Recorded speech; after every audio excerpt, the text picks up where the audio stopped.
Oh my god.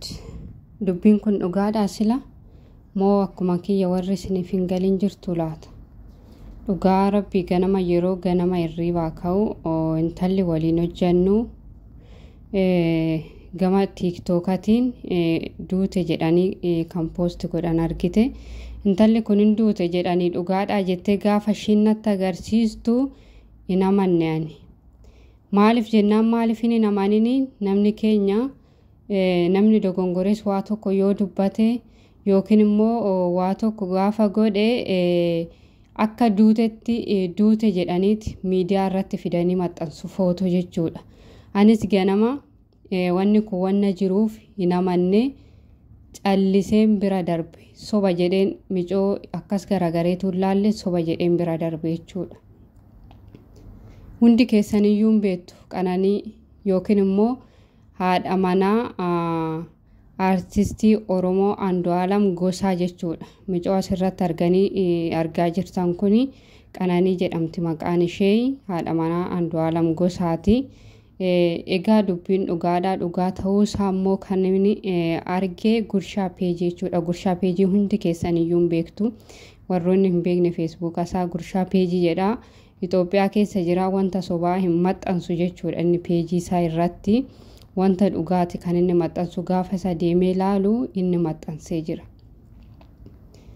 Bakka nan jiraas soba lubbuun qabaa of keessaa lubbuu qabaa nan jiraadhas sobaa jechuudha. Abjuu. Micoon kunis fayyaa ishii turte kaleessayyuu liivirra turte jechuudha. Halkanii haalan beekamneen fooqii shanaffaarraa lafa dhoofte jedhaniiti kan isaan maxxansan jechuudha. Waaqayyo lubbuu ishee fayyisu, Waaqayyo lubbuu ishee fayyisu wanti godhamu hin jiru. Garuu ani ammumayyuu amanuu hin dandeenye. Dhugaa Waaqa amanuu hin dandeenye maal akka ta'e hin beeku. Gurshaadhuma peejii isaa jalatti iyyuu argee wanti kun dhugumaayin jedhe bakka wanti kun dhuguma lubbuu ishee keessaa bahee kan jedhu tokko anumaafiyyuu gaaffidha. Anumaafiyyuu gaaffii natti ta'eera. Bakka ammuma mixiitirree namni amma bara kana amma mixii lubbuun nama hanguma mixiitiyyuu ga'uu dadhabdee jechuudha. Yaa Rabbi bara akkamii keessa jirra nan jiraadhaan nuti nan jiraadha jenna malee guyyaa jiraannu daqiiqaa jiraannuyyuu kan hin beennuuf dhamaanaa jechuudha. Micoon kun amma kaleessa liivirra turte. Halkan sa'aatii 9 gamoo shanaffaa yookiin immoo fooqii shanaffaarraa of darbattee lubbuun ishee baheedha. Kan isaan jedhanii peejii irratti laxxafan jechuudha. Wanta baay'ee nama gaddisiisudha.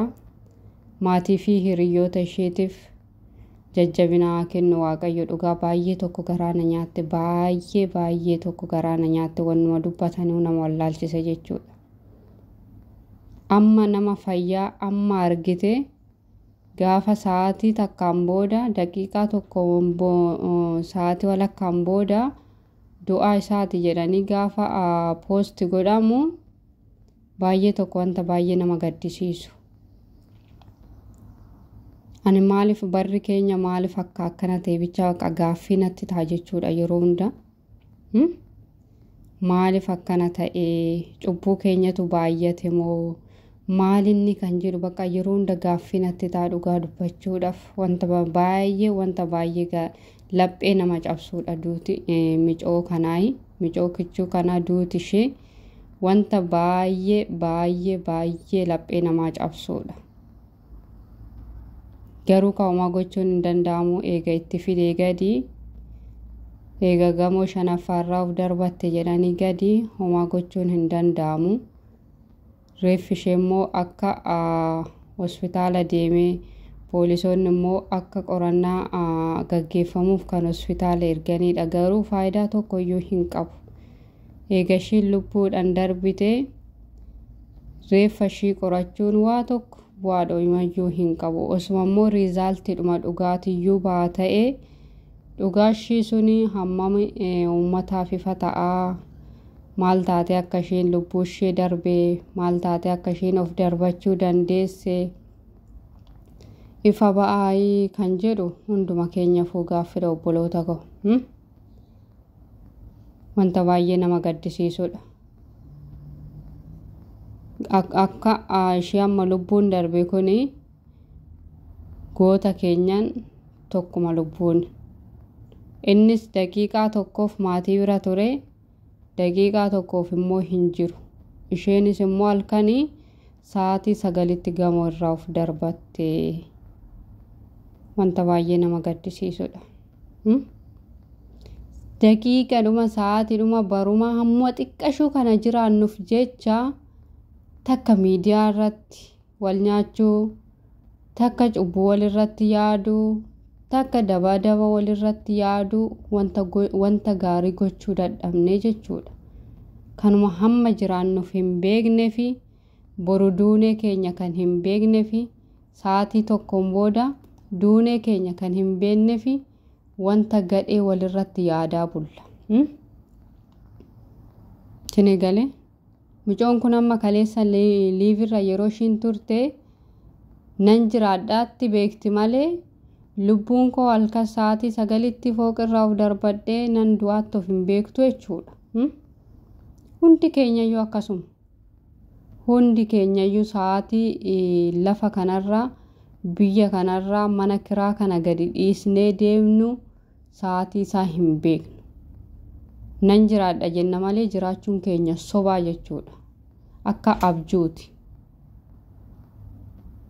Kanaaf kan sa'aatiidhuma qabnu kanatti yeroodhuma qabnu kanarratti daba walitti yaaduun ammuma jiraannu kanaaf wal nyaachuun isin galee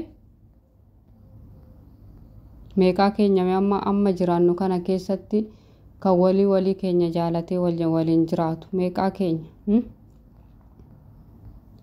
parsantii namoota jiranii osoo walitti qabamee nama wal jibbutu caalaa jechuudha lafa kanarratti duuniyaa kanarratti kan waliin jiraaturraa wal jaalatee waliif yaadee kan waliin jiraaturraa walitti yaadee daba walitti yaadee kan jiraatutu caala. Yeroo gabaabduu qabnu kana keessatti obboloota koo waliin jibbina. Dhugaan iddooti micoo kana baay'ee tokko lapheena cabse baay'ee tokko jechuudha baay'ee tokko natti dhaga'ame. Wanta amanuudhaaf namatti ulfaatu surumayyuu wanta amanuudhaaf wanta baay'ee amanuudhaaf namatti ulfaatu jechuudha. Sa'aatii qabnu kanarratti wal nyaachuun homaa faayidaa hin qabu. Maaliif jiraachuun keenya soba. Nan jiraadhaa jennee karoorsuus sobaa jechuudha. Sa'aatii deemnu hin beeknu bakka guyyaadhuma keenya yoo ta'e sa'aatii deemnu hin beeknu. Jajjabina nawwaaf maatii hundaaf jajjabina haa kennu Waaqayyo. Lubbuu ishee jannataan haa qananiisu.